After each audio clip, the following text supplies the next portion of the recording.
the October 7th Hamas terror attack.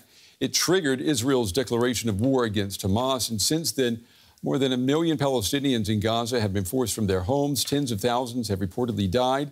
The UN says many more are facing famine. It is this humanitarian crisis in Gaza, not the Hamas attack on Israel, that has spawned student protests on campuses here in Europe and in the United States.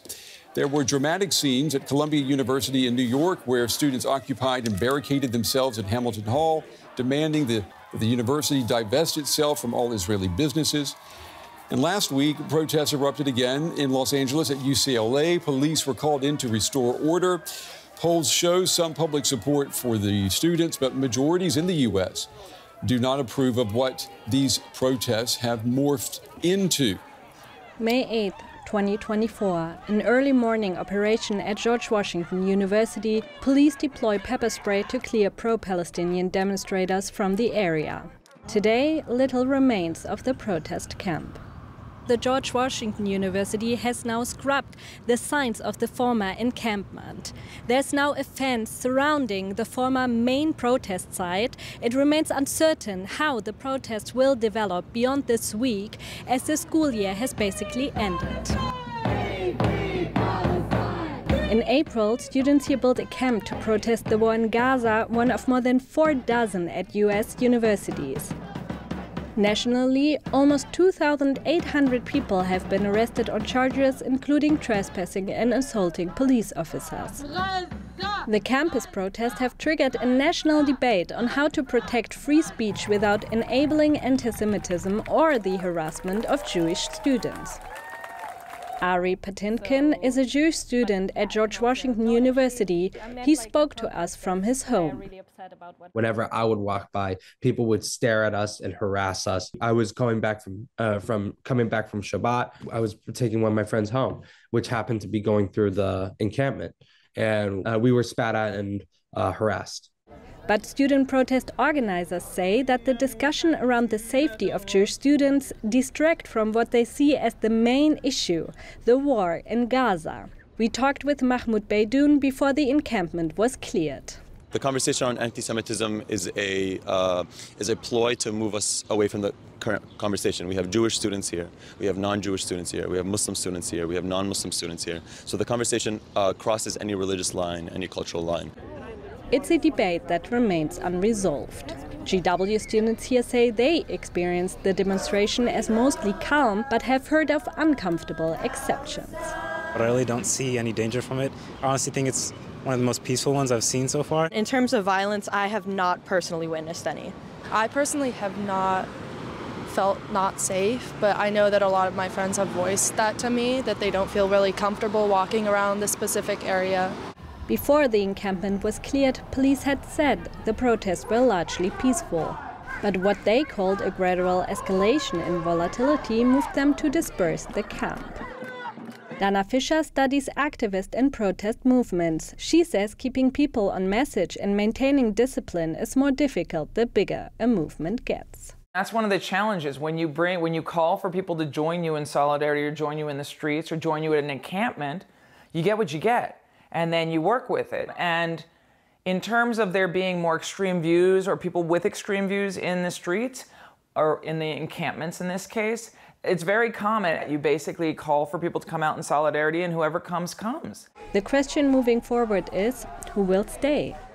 The next weeks will determine whether the movement sustains itself as campuses release students for the summer. Well, my next guest has made a name for himself on both sides of the Atlantic for his writings on the crisis of modern democracy. He is the author of several books, including The Great Experiment, Why Diverse Democracies Fall Apart and How They Can Endure. In his latest book, The Identity Trap, a story of ideas and power in our time. He's also a professor at Johns Hopkins University's School of Advanced International Studies. I'm happy to welcome back to the program tonight political scientist Yascha Mounk. Yascha, it's good to see you again. Students turned activists made possible by the ivory tower. Is that what is happening, Yascha? And if so, I mean, how is it happening? Well, I mean, students have always been politically active. There's nothing completely new about that. it's also understandable that particularly students who may be Arab in origin or maybe Muslim feel a particular kind of kinship to those who are suffering in Gaza at the moment. I think what's been striking, though, about these protests is both the rhetoric and the extent of support among parts of the academic left, among people, most of whom do not have personal stakes in the conflict in the Middle East and who have justified their rhetoric in terms that are rather different, casting it as a form of intersectional struggle. In which slogans like Queers for Palestine really imply that there's a natural connection between discrimination that sexual minorities might experience in the United States and what's going on in the Middle East today. Sometimes rhetoric which basically tries to assimilate Israel into a sort of white colonizing state that is, suppressing people of color. And there we're really seeing the application of a set of basic ideological categories that are at the core of a new set of ideas about identity that has become very influential on the American left and the international left over the last years to this very complicated conflict in the Middle East in ways that I think are overly simplistic and ultimately conceal more than they reveal about the events there. Do you think that university students are being educated? We hear from some members of society that they're being indoctrinated to see the world in a very binary way, groups being either the oppressed or the oppressors. And we get that example with the Israelis versus the Palestinians. Yes, I think there is a strong strain of this ideology which is present in universities, but often is reinforced by administrators at American universities, by a growing a bureaucracy that has come to play a much larger role in the life of students as well. And so there is at least a segment of both academics and students that looked at the events of October 7th, even before the Israeli response, and said, this is very simple. This is a question of whites versus people of color, of colonizers versus the colonized. Since all forms of racism are structural, since they have nothing to do with the contents of people's actual beliefs, it means that the oppressed are justified in any form of resistance, including violent resistance, including resistance that involves the deliberate targeting and murder of civilians.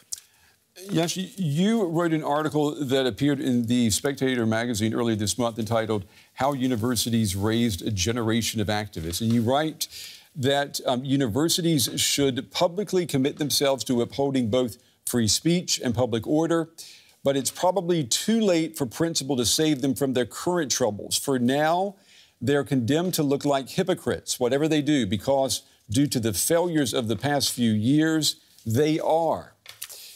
What have been their big mistakes of the past?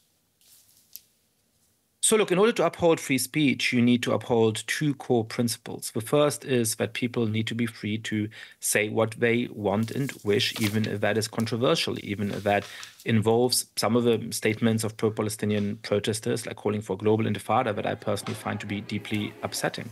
At the same time, free speech has always entailed restrictions on the place, time, and manner of expressing those views. You're not entitled to occupy buildings in the university because you happen to dislike the policies of the university. You're not entitled to shout down speakers or stop other academic events from going on because you disagree with them politically.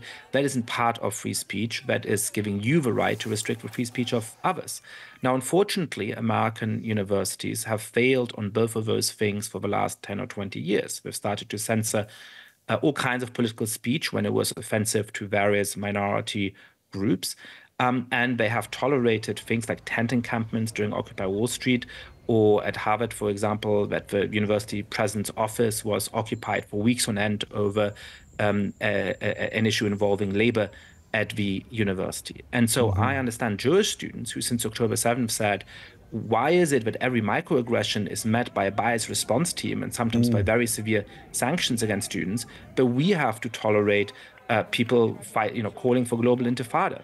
And I also understand pro-Palestinian demonstrators who said, you have the norm you introduced for many decades that you never call the police, but now in this conflict, you're calling the police. Universities have failed to live up to both of those sets of free speech principles, and so now they can't fall back on them without looking like hypocrites. Yeah, exactly. It's like parents who have never been disciplinarians suddenly trying to ground their children when their children are teenagers, I guess. I want to pick up on one thing before we run out of time, and that is some university professors saying that what we're seeing in 2024 is the logical legacy of what we saw in the 1960s student protests. Do you really see that? I mean, I know you point out that in 1968, after the riots we saw in the country that summer, Richard Nixon went on to defeat Hubert Humphrey by promising law and order. And I just want to ask you, are you hinting that Joe Biden may be the 2024 version of Hubert Humphrey? I think that risk certainly exists. This conflict has split the Democratic base much more than the Republican base.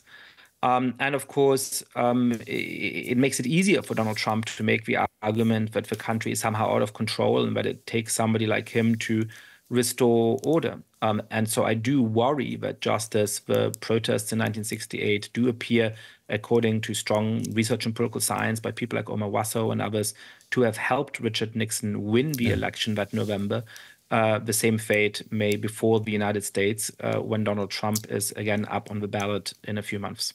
Yeah, well, if that happens, we definitely will invite you to come back and talk about the repercussions of the election in November. Yascha, Mounk, we appreciate you taking the time to talk with us tonight. Thank you.